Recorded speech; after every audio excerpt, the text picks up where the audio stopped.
যে সকল আত্মীয় স্বজন জীবনের কঠিন সময়ে কোনো কাজে আসে না, তাদের আত্মীয় পরিচয় দেওয়া বন্ধ করে দিন। খারাপ সময় আত্মীয় স্বজনের কোনো ছায়া থাকে না, ভালো সময় আসলে তাদের ছায়া কখনোই সরে না।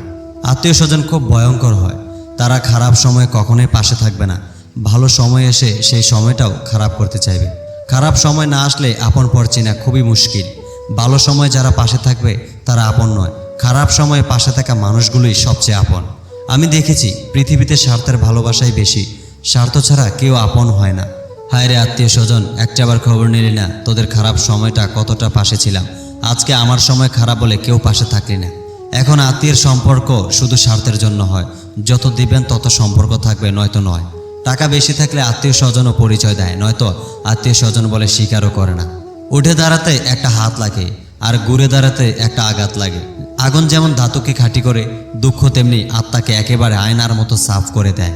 এমন জীবন তুমি করিও গঠন, মরিলে হাসিবে তুমি কাঁদিবে এই ভুবন।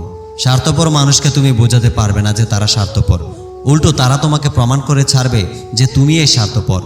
এমন একটা সময় আসবে যখন জ্ঞানীরা জ্ঞানী হবার কারণেই অনুশোচনা করবে, আর মূর্খরা তাদের মূর্খতার জন্য গর্ববোধ করে বেড়াবে, আর দুর্নীতিবাজরা তাদের দুর্নীতির জন্য উল্লাস করবে।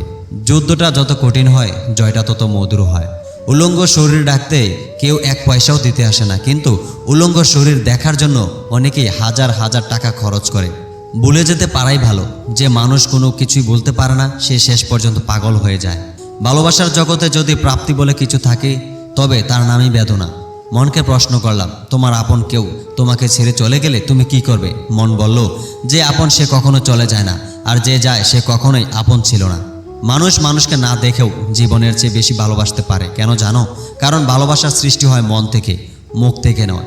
কেউ কাউকে ছাড়া বাঁচবে না, এটা খুব বাজে রকমের মিথ্যা কথা।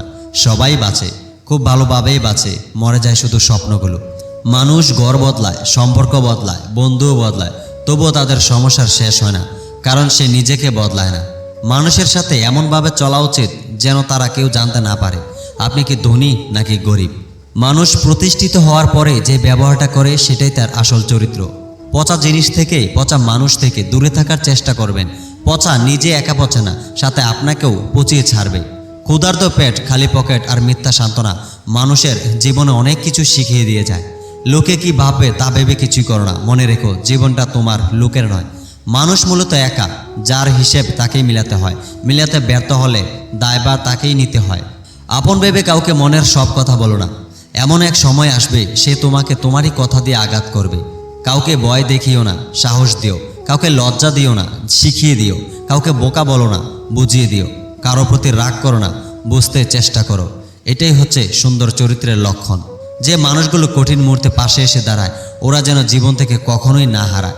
বড় চাকর হওয়ার থেকে নিজে ছোট মালিক হও। দিন শেষে কাউকে জবাবদিহিতা করতে হবে না। ধনী খোঁজে টাকা, গরিব খোঁজে খাদ্য, আর মধ্যবিত্ত খোঁজে একটু সম্মান। সন্তানের জন্য বেশি বেশি সম্পদ জমা না করে বরং সন্তানকেই সম্পদ বানিয়ে যান। সুশিক্ষিত ও আদর্শবান সন্তান এই পৃথিবীর শ্রেষ্ঠ সম্পদ।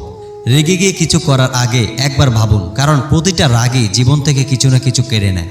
সমালোচনা করতে হয় সামনে, আর প্রশংসা করতে হয় পিছনে, অথচ আমরা আজ এর পুরোটাই করছি উল্টো। ভালো ব্যবহারের কোনো অর্থনৈতিক মূল্য নাও থাকতে পারে, কিন্তু তাতে কোটি কোটি হৃদয় কেনার ক্ষমতা থাকে।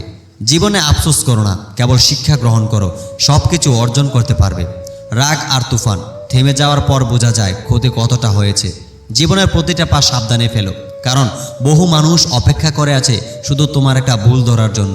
কিছু লোক অন্যের ভুল ধরে বেড়ায়, কখনো নিজের দিকে লক্ষ্য করে দেখে না যে সে নিজে কেমন। পশুকে পশু হবার জন্য চেষ্টা করতে হয় না, কিন্তু মানুষকে মানুষ হবার জন্য চেষ্টা করতে হয়। 100 টাকার ঘড়িটাও যে সময় দেখার জন্য ব্যবহার করা হয়, 1 লক্ষ টাকার ঘড়িও সেই একই কাজের জন্য ব্যবহার করা হয়। পার্থক্য, কেউ প্রয়োজনে আর কেউ বিলাসিতার জন্য।